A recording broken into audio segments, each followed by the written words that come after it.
Vraiment content de l'avoir avec nous, d'abord parce qu'elle est géniale, Élodie, mais aussi parce qu'on n'avait pas justement de collaborateurs ni de collaboratrices pour nous parler de resto, nous parler de gastronomie, nous parler d'alimentation. Puis on est des gros gourmands, moi puis Marc-André, tous les deux, des fines bouches aussi, hein, on est très raffinés, on a des goûts raffinés, et c'est le cas d'Élodie aussi, je pense. Élodie Drolet. Donc Élodie, je l'ai dit d'abord en intro d'émission, t'as une page Insta qui s'appelle Élodie la Foodie. Oui. Es-tu juste sur Insta ou t'es sur TikTok également. TikTok Oui. aussi, qui s'appelle Élodie la Foodie également. Exactement. Parfait. Donc les gens peuvent te suivre là. Parlons un peu de toi. Tu es une jeune femme, mais tu travailles. Oui, exact. Tu sais, déjà, merci de me recevoir ce matin. Ben oui. Je suis très, très excitée d'être là. Fait que oui, exactement. J'ai un Instagram, j'ai un TikTok. Je me considère plus comme créatrice de contenu qu'influenceuse. J'aime beaucoup la création vidéo. Puis vraiment, ma passion, c'est de partager mon amour de la bouffe avec tous ceux qui m'entourent. Et là, avec les auditeurs, auditrices de CKIA, c'est très, très cool. Donc, j'ai un DEP en pâtisserie. J'ai une formation vraiment là, cuisine. Et je travaille aussi en communication. Donc, ça me permet un peu de lier ces deux-là au travers. Ouais, exactement, ma passion. Fait que c'est super pour ça. Moi, j'ai regardé ta page Insta, parce que je suis pas sur TikTok, puis il y a des photos magnifiques de toutes sortes de plats que tu as pris dans des restos, des cafés à Montréal. Et t'es très poutine, je me trompe-tu? Oui, t'es oui. Très poutine. Ça, faut que je le dise, ça vient de mon chum beaucoup. Il adore la poutine, mais je me sens très, très québécoise là, quand je profite de ce plat-là puis que je découvre vraiment toutes les casse-croûtes et toutes les places qu'il en offre. C'est magnifique là, comme plat, on peut pas se cacher. T'es allé là. jusqu'à piquer une trotte jusqu'à Kamouraska récemment. Hey, quand même, oui, pour oui, goûter oui. à une poutre qui était servie dans un... C'était quoi le nom du restaurant? La Grande Ourse La à Grande Ourse, Kamouraska, qui était vraiment super. Mais tu sais, moi, je peux pas passer sous silence quand même la baraque à frites là, qui est ici dans Saint-Sauveur. Je vais en parler un petit peu plus tard. Fait que justement, tu sais, aujourd'hui, ma première chronique, c'est vraiment pour moi l'occasion de venir me présenter. Puis, c'était un peu l'idée là de venir le présenter sous forme là, d'un tour du bloc parce que je suis résidente de la Basse-Ville dans Saint-Sauveur. Fait que c'est un peu ça que je voulais venir faire aujourd'hui. Tu vas nous parler de quatre restos donc de Saint-Sauveur où tu es allé, que tu connais bien dans certains cas. Oui, exactement, des coups de cœur. Je vais commencer aussi en me présentant rapidement sur le fait que je suis végétarienne et sans alcool. Ah, OK. Voilà. Ça, on ne le savait pas, par exemple. On va laisser faire la collaboration d'abord. Non, c'est pas vrai. C'est pas vrai. Ben non. Je suis végétarien moi aussi. Marc-André dit qu'il est végétarien lui aussi. Tu m'avais jamais dit ça? Avec alcool, par exemple. OK, mais donc, ça, ça conditionne beaucoup ton approche des restos où tu vas d'abord, parce que... Oui, exactement. Donc, tu sais, toutes les recommandations que je vais pouvoir faire, il y a des options végétariennes qui sont toujours là. Ceci dit, il y a sûrement des belles options pour tous les autres régimes là, qui sont présents sur place aussi. Végétarienne, ça veut dire que tu n'es pas végétalienne. Tu n'es pas végane, en fait, c'est ça? Non, exactement. Rappelle-nous la différence entre les deux. Je ne vais pas manger de viande ni de poisson, mais les produits qui proviennent des animaux comme le lait, les produits laitiers, les œufs, exactement, ça, je vais pouvoir en manger. Oui, exactement. Les fruits de mer, poissons, c'est oui ou c'est non? Non plus. OK, parfait. Mais tu sais, c'est pas par manque de plaisir, là, on s'entend, c'est très bon, là, des fruits de mer, mais c'est tu ne juges pas les gens qui en mangent? Pas du tout. C'est juste que tu as fait le choix personnel très respectable. Exactement. De ne pas en consommer. Parfait. Yes. Donc, je commence un petit peu par ça. Vas-y. Donc, comme je vous ai dit, là, j'habite le quartier Saint-Sauveur. Fait que pour moi, c'est vraiment comme chez moi. Donc, l'idée vraiment, c'est de faire découvrir un petit peu, quand je me promène dans le quartier, c'est quoi mes arrêts, où j'amène mon monde là, quand je le visite. Fait que moi, c'est sûr que mon premier coup de cœur dans Saint-Sauveur, c'est le diner. Ceux qui connaissent pas encore, c'est vraiment à découvrir, mais leur réputation est plus à refaire parce que c'est vraiment un des spots les plus hot qu'on a en ville. Moi, ce que j'adore dans le fond, c'est que c'est une gang qui faisait de la haute gastronomie avant et qui ont décidé de se partir vraiment de la bouffe de diner un peu plus grasse, un peu plus cochonne, un peu plus gourmande. Fait qu'on a vraiment des super techniques avec de la bouffe qui fait super plaisir là, à manger. Moi, je vous le suggère vraiment pour un souper entre amis parce qu'il y a une ambiance qui est super intéressante sur place. La musique est super cool.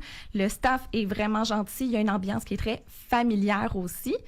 Moi, j'aime beaucoup, dans le fond, là, tout ce qui est au niveau de la bouffe sur place. Tu peux quasiment faire sur mesure. Donc, si tu veux, moi, je veux l'hamburger, mais j'aimerais ça avoir des cornichons dedans, ils le font.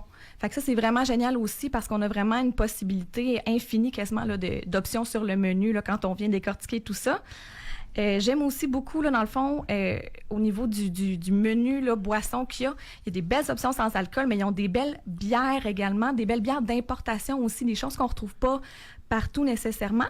Et ça s'explique parce qu'ils ont la supérette du diner, qui est un genre de petit dépanneur de vin, de bière, de cidre. Donc, il y a beaucoup, beaucoup d'éléments qu'on va retrouver, peut-être un peu plus nichés. Je pense notamment à la bière Brett et Sauvage. Ceux qui savent, savent. Ceux qui sachent. Exactement. Puis mon conseil que j'ai à vous donner... Une bière douce, ça, la Brett et Sauvage. Comment tu l'as appelée? Brett et Sauvage? Brett et Sauvage. Là, je vous dirais, c'est pas moi qui est la plus grande fan de bière, l'étant sans alcool, mais c'est de la bière, il me semble, qui vient de Gaspésie, à moins que je me trompe. Ouais, continue. Mais c'est de la bière barriquée. Bon, bref, super intéressant pour ça. Mon conseil, si vous allez au diner, c'est de prendre le grilled cheese qui est cuit sur la plaque. Et c'est pas le format normal pain, fromage, pain. Il y a une autre couche de pain cuit sur la plaque. C'est absolument écœurant. Ils servent ça avec une ketchup maison. Ça, c'est mon conseil. C'est mon incontournable à chaque fois que j'y vais. Mais pour une végétarienne comme toi, il ne doit pas y avoir 1000 options, par exemple, sur le menu d'un diner comme ça. Là, il y a le grilled cheese, il n'y a pas de viande, ça te va? Oui, mais sinon... étonnamment, oui, quand même. C'est sûr, choix, bon, mais tu sais, les poutines, ils ont aussi des genres de sandwich, des guédés, un petit peu avec du tofu, avec des œufs. Oui, il y a vraiment une belle sélection pour les gens qui ne mangent pas de viande. Exactement. Ah bon. Yes. Puis après, ceux qui mangent la viande, bon, je sais qu'ils sont très, très reconnus aussi pour leur poulet frit servi avec les gaufres, là, le fameux chicken waffle qu'on connaît un petit peu. C'est bien à la mode en ce moment, ça. Oui, exact. Ils en font dans le Vieux-Québec aussi. Bon. Prochain arrêt, je vous amène chez Tao. Chez Tao, qui est de la bouffe de rue asiatique. Moi, je vous amène là parce que leur carte de cocktail et de mocktail est simplement incroyable.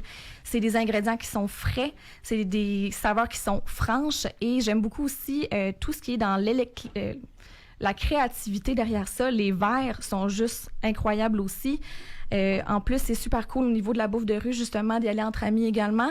Et c'est ouvert super tard. C'est ouvert jusqu'à 2 heures du matin. Donc, tu vas au diner, tu veux finir la soirée un petit peu plus tard, tu t'en vas chez Tao prendre des merveilleux cocktails. Mon cocktail préféré, qui est sans alcool évidemment, c'est le Sour Spice, qui a un mélange de fruits de la passion, cannelle, gingembre. Si ça vous parle, il faut que vous ayez essayé ça. C'est vraiment super pour ça. Peux-tu nous rappeler les adresses? Tu as commencé avec le diner sur, dans Saint-Sauveur. C'est où? Dans le fond, la plupart que je vais vous parler sont vraiment sur Saint-Vallier. Sur Saint-Vallier. Le secteur qui est éventré actuellement? Là, oui, exact. C'est ça où... bon.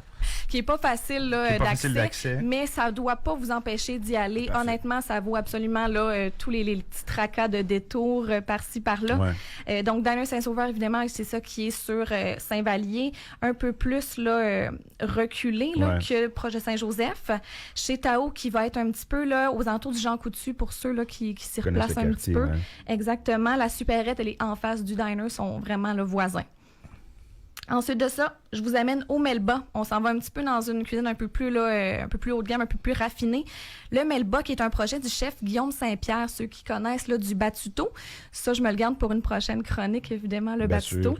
Oui, exactement. Donc, c'est de la cuisine plus d'inspiration française qu'on va retrouver là-bas. Moi, ce que j'aime beaucoup, c'est les plats à partager. Donc, c'est peut-être une ambiance un peu plus pour être à deux, que ce soit avec quelqu'un qu'on apprécie bien, qu'on cherche à connaître, ou même maman ou papa, là. C'est super beau. L'ambiance est vraiment feutrée. Le décor est magnifique au Melba aussi. Moi, ce que j'aime aussi, c'est que le menu change vraiment souvent avec les beaux arrivages, les produits de saison. Donc, c'est très intéressant pour un menu comme ça qui change. Fait qu'on peut y aller plusieurs fois dans l'année, déguster à plein de choses. Là. Style tapas un peu pour les plats ou genre des petites assiettes, on en commande plusieurs puis chacun pioche dedans? Oui, exactement. T'es fan de ça, toi, ou je te juge vraiment? Pas, hein? Oui. Oui, t'es fan de ça, t'aimes ça? Oui, j'adore. Puis c'est pour ça aussi que j'aime beaucoup sortir dans des restaurants avec des amis. Ça me permet de goûter un peu à tout le temps. Je suis très, très gourmande là, puis très, très curieuse là, de toujours goûter plus. Donc, au Melba, ils ont cette formule-là. Donc, oui, exactement. C'est sûr, ça va ressembler plus à des grosses entrées que vraiment des bouchées nécessairement tapas. Mais c'est ce qui est vraiment génial aussi, là, de pouvoir déguster plein de choses. Puis de partager avec les gens. Exact. Avec qui tu bouffes. Le Melba aussi sur Saint-Vallier? Oui, exactement. Il va être à peu près à 2 pas là, du diner Saint-Sauveur. Ils sont vraiment côte à côte. Là. Parfait. Oui. Ensuite de ça, baraque à frites, comme je vous l'ai mentionné tout à l'heure là, pour la poutine. C'est beaucoup connu pour son poulet frit, la baraque à frites. Moi, vraiment. Oui. Toi, t'en manges pas, mais moi, j'en mange, puis il est vraiment bon. Oui. Génial. On a un connaisseur dans le fond. Un fan, Mais oui, exactement. Moi, c'est vraiment pour la poutine là, que je vous le recommande. Ça, dans le fond, ça a été ouvert au départ par les propriétaires des salles gosses. Fait qu'on s'entend, c'est encore un peu comme le diner, l'esprit d'avoir des gens là, qui ont quand même une très haute connaissance de la cuisine, de la gastronomie, mais qui viennent faire des choses un peu plus accessibles, si je peux dire, un peu plus décontractées. Les frites, c'est dans les meilleurs qu'on a dans le coin, honnêtement. Puis moi, mon conseil, quand vous allez là-bas, c'est vraiment de prendre la poutine et prenez-la avec les herbes fraîches, les oignons rouges marinés. Et là, ils ont sorti une petite sauce, là, aneth et cornichons. Moi, je prends mes petites frites là-dedans, je trempe ça là-dedans. Moi, c'est vraiment délicieux. Le bonheur. Exactement. Moi, je suis heureuse là, quand j'ai ça devant moi. Oui, la baraque à frites, moi je suis jamais allé dans le resto, mais on peut commander sur différentes plateformes c'est ça, donc de livraison à domicile. Là, je sais qu'ils sont sur DoorDash notamment. Effectivement, leur poulet est absolument sublime. 4 établissements donc dans Saint-Sauveur dont tu nous as parlé, le diner, chez Melba, chez Tao aussi. Oui. Et la baraque à frites. Merci beaucoup, Élodie. Pas mal intéressant. Bien, merci de m'avoir reçu. Vas-tu nous amener dans des quartiers différents comme ça de temps en temps aussi? Je vais essayer de faire un petit peu tout dans mes chroniques. Là, ben, on célèbre le 40e de CKIA là, au mois d'octobre. Donc, probablement que je vais vous inviter là, dans des restaurants pour aller célébrer des grandes occasions. Probablement que ce serait le sujet de ma prochaine chronique. Là. Très bonne idée. Oui. On se reparle dans 2 semaines, Élodie. Merci, au plaisir.